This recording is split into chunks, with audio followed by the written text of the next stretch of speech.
Not men from Mars, but soldiers of the United States Army, fighting a field of flames in suits of aluminized paper. Another amazing result of Army Quartermaster research and development.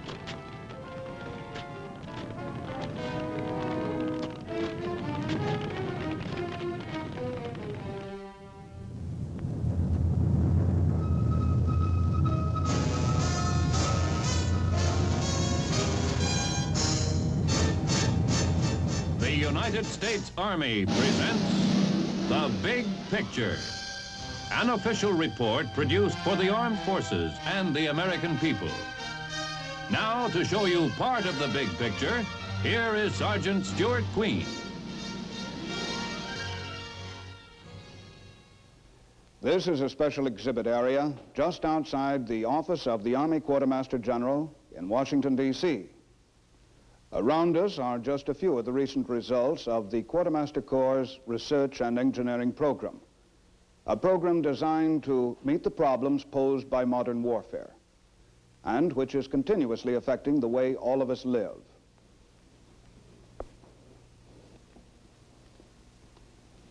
This molded sole footwear, for example. The sole is molded on during manufacture and will last for the life of the shoe. No more repair bills.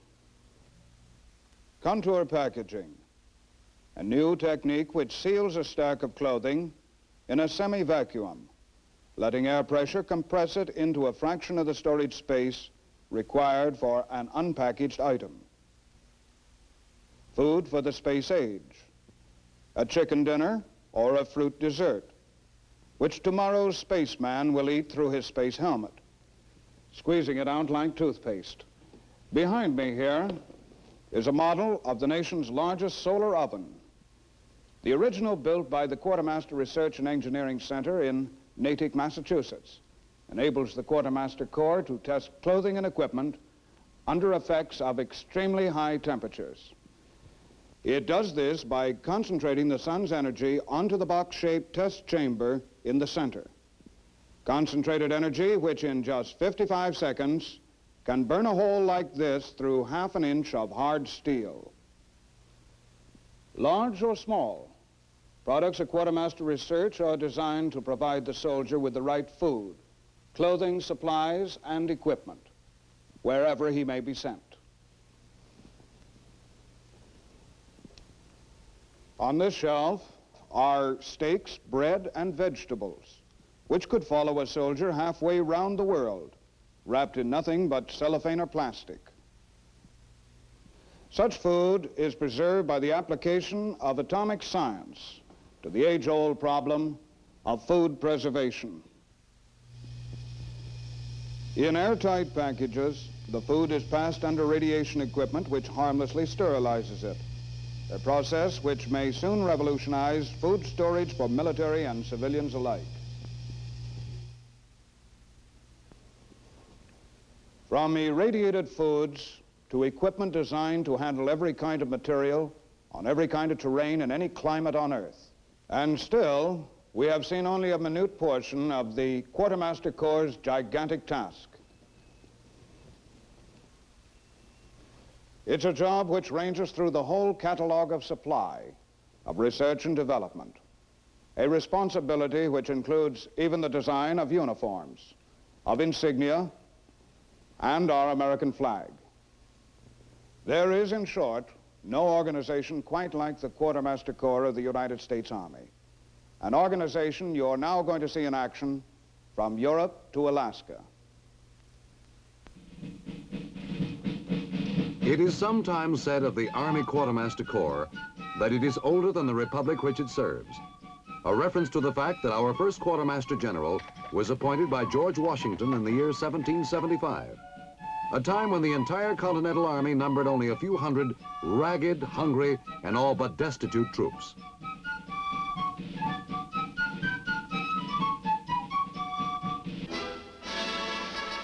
Decade after decade, the history and development of this Corps has paralleled and reflected the history and development of the United States.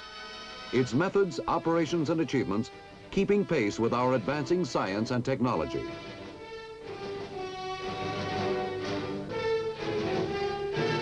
The problems faced by the Quartermaster Corps at the outbreak of the war with Spain, when our army expanded from 25,000 men to more than 200,000, were only a minor sample of what was to confront it 20 years later with the outbreak of World War I. This war posed challenges far beyond anything previously experienced. An army of 4 million men, half of them ultimately shipped to Europe, had to be supplied and maintained at a time when the nation in 1917 lacked almost everything needed for such a tremendous task. The Quartermaster Corps supplied our World War I Army with 4 billion pounds of food and a total of more than 3 million tons of supplies. More than $1 billion was spent on clothing alone. It was the greatest sustained supply effort in history up to that time. Yet there were larger challenges to come.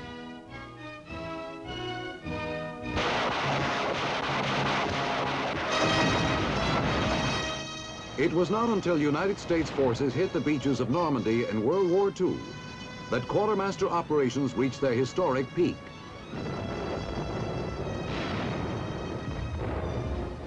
Equipping and supporting America's World War II Army of over 8 million men, fighting in all parts of the world under widely different temperatures and conditions of climate, was a task of formidable proportions. But the Quartermaster Corps came through, supplying some 70,000 different items to our troops all over the world.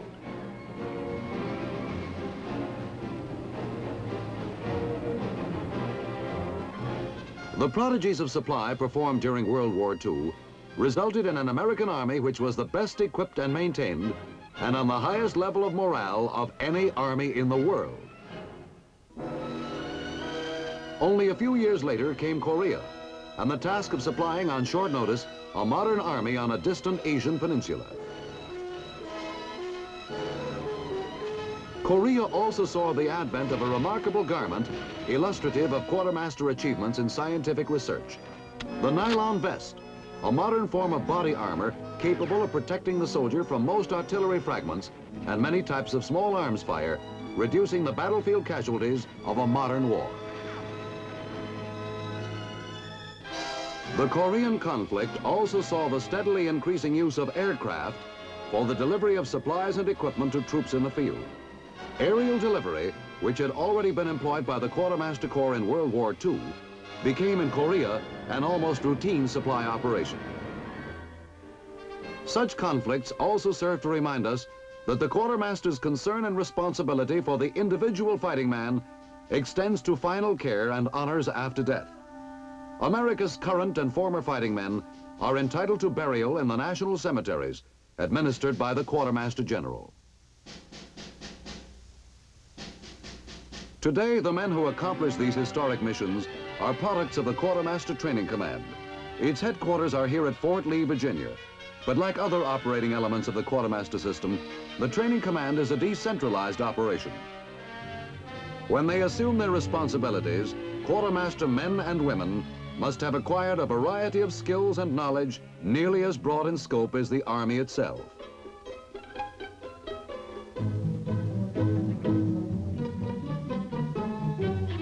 Here at Fort Lee, both officers and enlisted men of the Corps are taught the technical skills required for an ever-increasing number of specialized tasks.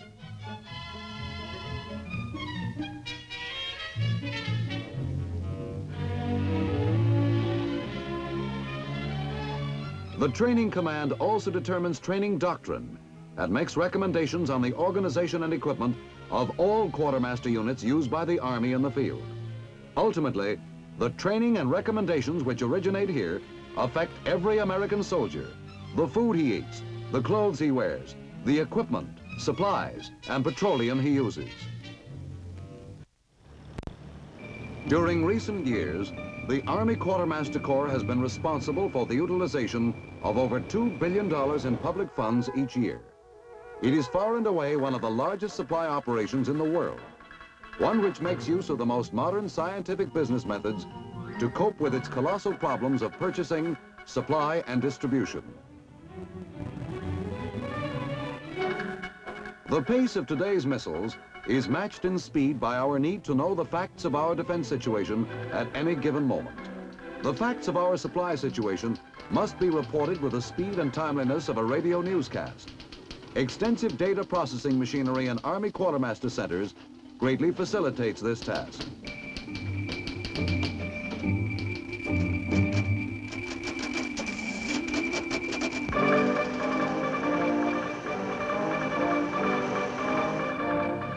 Thanks to the Quartermaster's supply management system, the operating inventories of Quartermaster stocks throughout the world can be held to a minimum. Wasteful excesses can be avoided, and supplies distributed according to the actual needs of the armed forces.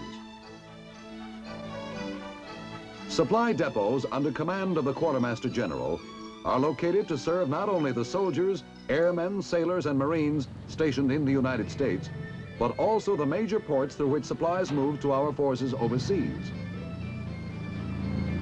52 million square feet of covered storage space and another 53 million square feet of open storage space are administered by these Quartermaster managed depots. Disposal of obsolete or other unusable Army property is also a Quartermaster job. Every year, millions of dollars are recovered through the sale of such property. This assures that only modern weapons and supplies will be carried in the Army's supply system. The Philadelphia Depot in Pennsylvania has the special function of developing technical manufacturing skills, providing pilot models, and production testing of new items. As a result of these tests, specifications are developed for quantity production by private industry, upon which the Army depends for its clothing and equipment. The millions of items handled by the Quartermaster have numerous sizes, shapes, and purposes. Like these hand tools, many of them are used by the Navy, Air Force, and Marines, as well as Army personnel around the world. At the opposite extreme from a pair of pliers or a screwdriver are some really heavy items. Materials handling machines, such as this new forklift truck.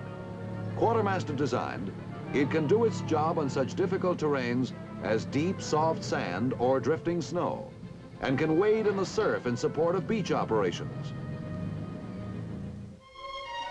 Whether at home or in such once faraway places as Gießen, Germany, the American soldier is assured a steady, dependable supply of the things he needs, the result of a highly integrated supply system which makes Quartermaster stocks available at warehouses and depots which literally circle the globe.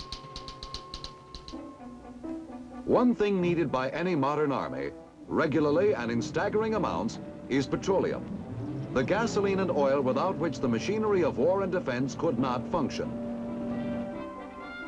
To the Army Quartermaster belongs the tremendous task of operating the Army's entire overseas petroleum distribution system. It must also develop and supply the equipment for handling these petroleum products. The years since World War II have seen enormous advances in the operation of pipeline fields, enabling oil or gasoline to be moved from storage tank or dockside to places where they are needed, speedily and efficiently.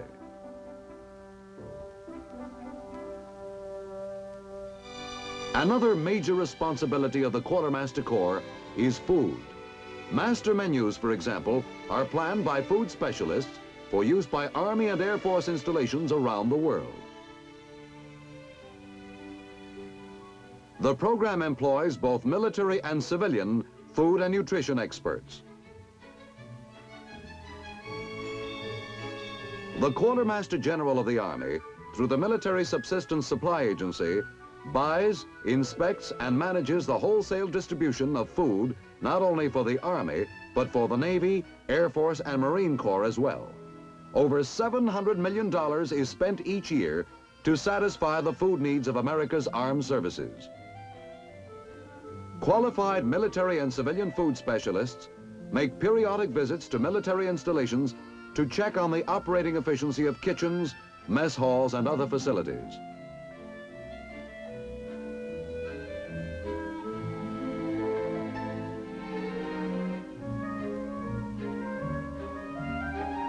Wherever possible, Quartermaster planned meals go considerably beyond minimum requirements of nutrition. It costs no more to serve a nourishing meal in a manner calculated to stimulate the appetite, and the additional effort pays big dividends in morale.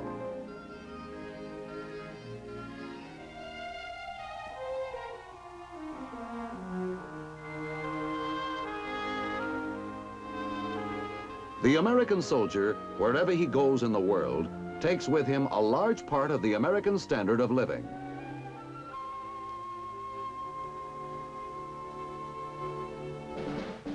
Behind this remarkable achievement lies the work of the largest food procurement and distribution system in the world, plus continuing efforts to develop such technical means as this mobile field bakery for providing fresh bread, even within sound of an enemy's guns.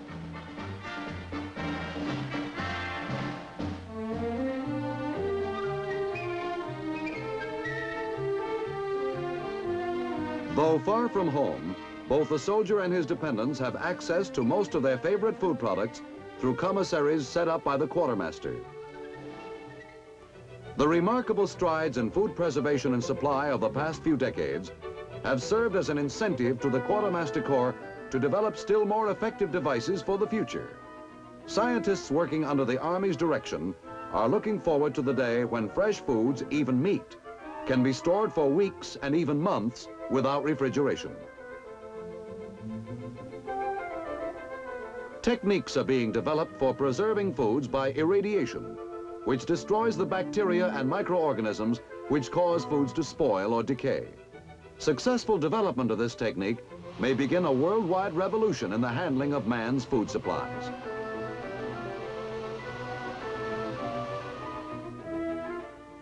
The Quartermaster also buys and manages the distribution of the clothing and textile material for the Army, Navy, Air Force, and Marine Corps.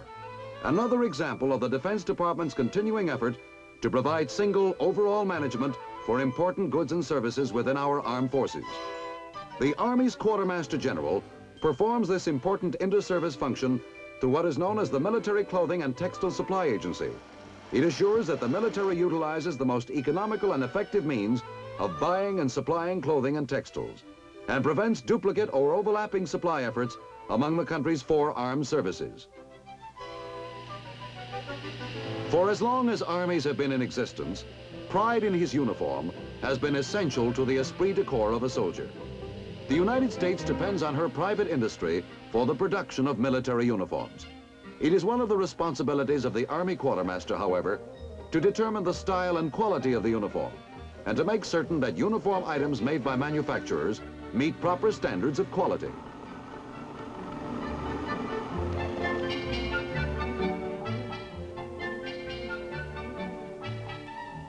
Quartermaster personnel also exercise supervision over the distribution of uniforms at Army posts throughout the world.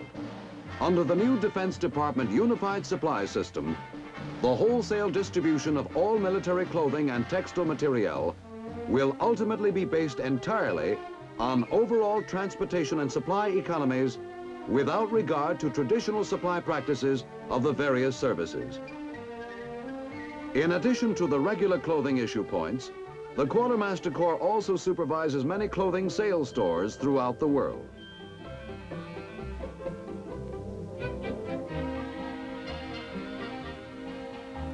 Laundry and dry cleaning services are another important element in the health and well-being of a soldier, to say nothing of his or his family's morale.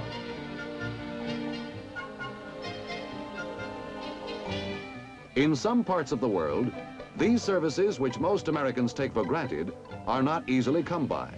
The Quartermaster Corps assures their presence wherever possible and provides the technical know-how to keep them running.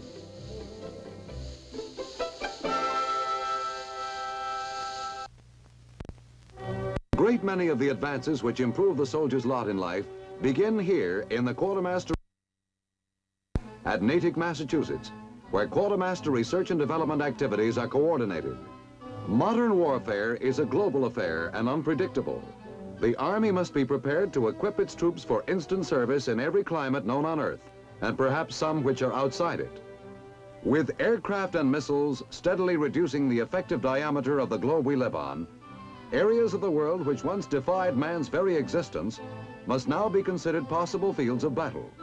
Thus, a large part of Quartermaster research is devoted to developing survival equipment for such once remote regions as the polar ice caps. Arctic chambers at Natick can duplicate the most extreme conditions which the soldier may encounter. Clothing and equipment can be tested with safety and with the laboratory controls necessary to provide reliable knowledge. At the other climatic extreme, the tropics, the combat soldier will encounter a wholly different set of conditions. Those conditions are known. How the individual fighting man can be expected to react to them and what sort of equipment and clothing he needs to help him are among the questions which Natick scientists undertake to answer.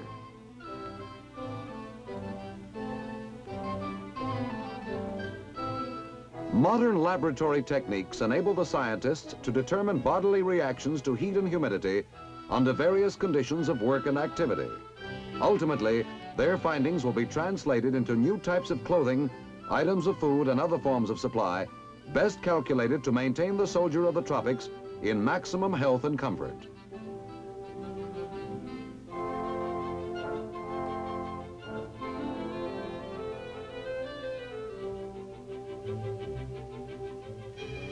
Volunteers for research projects at Natick are called upon to engage in a variety of somewhat peculiar activities.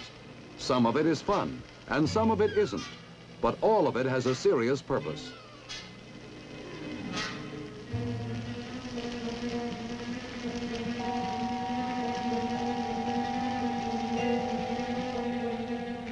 In the last analysis, the only way to test an item of equipment is to use it. Sometimes this means giving a pair of shoes a year's worth of wear in a few short weeks.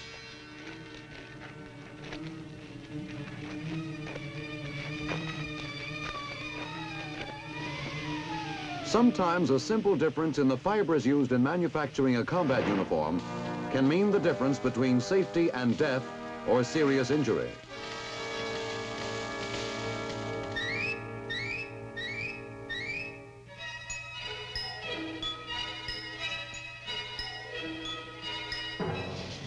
One of the most spectacular results of recent Quartermaster research and development activities are these aluminized paper firefighting suits.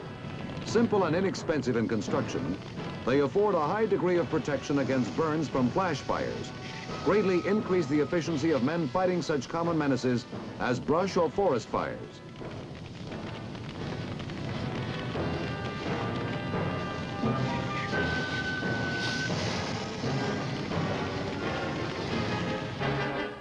The nylon armored vest, which saw widespread use during the Korean conflict, was still another example of Quartermaster research and development. An exact knowledge of its capacities to protect the soldier was obtained through extensive laboratory tests before the first nylon vest was issued to a soldier in the field. Results of its use on the battlefield more than confirmed the expectations of Quartermaster scientists.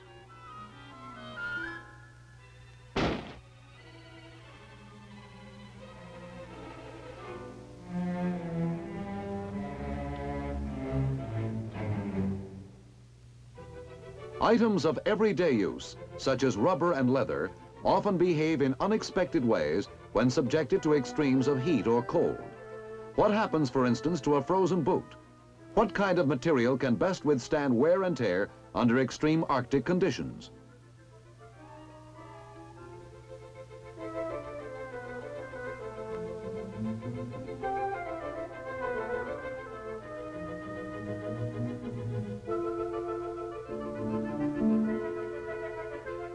The results of these tests at Natick may someday influence the whole military supply policy for troops in Arctic regions.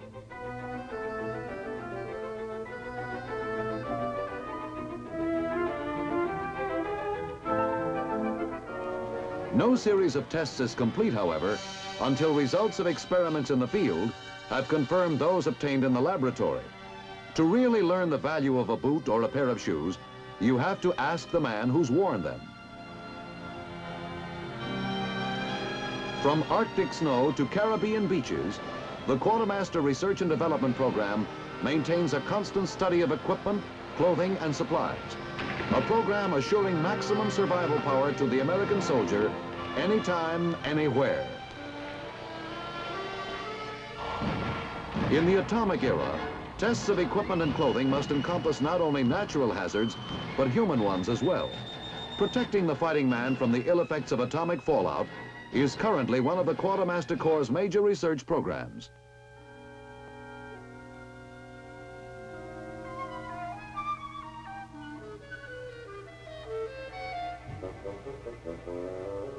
Behind every item of equipment and supply which becomes standard issue lie months or years of research in the lab.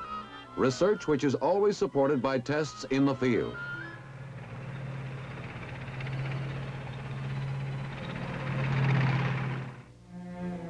The long series of tests which are conducted before any item of equipment is finally standardized assures the soldier of reliable equipment in the field.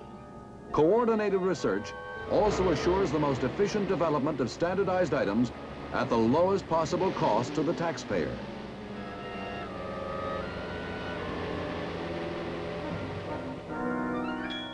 A large portion of Quartermaster research is in the hands of skilled chemists, men who search unceasingly for improved versions of such indispensable items as insecticides.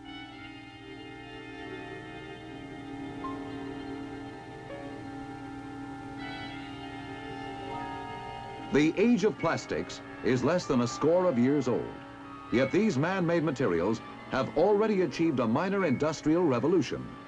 It is safe to say that the future will see even more spectacular applications of human ingenuity of this form of production and supply.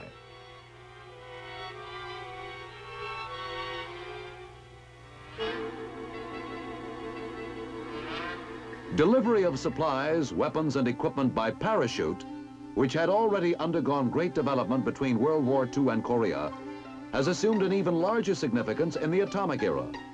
Modern concepts of war envision small, self-supporting units capable of hitting hard and rapidly redeploying. Developing and providing equipment which enables our Army to deliver men, supplies, and equipment from an aircraft in flight is today an increasingly important Quartermaster responsibility.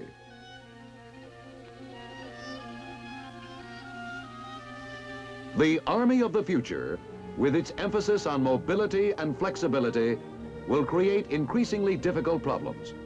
As a result of the extensive planning and research now being carried on, the Quartermaster Corps will meet this challenge in the future, as it has met it in the past, by providing the American fighting man with the finest supplies, equipment, and services of any military force in the world. Today, the big picture has shown you some of the operations of your Army's Quartermaster Corps. It is an organization devoted to providing the American soldier with clothing, food, and equipment, designed to keep him in the best possible health, vigor, and morale, wherever he is, whatever he must do. Now, this is Sergeant Stuart Queen, your host for The Big Picture.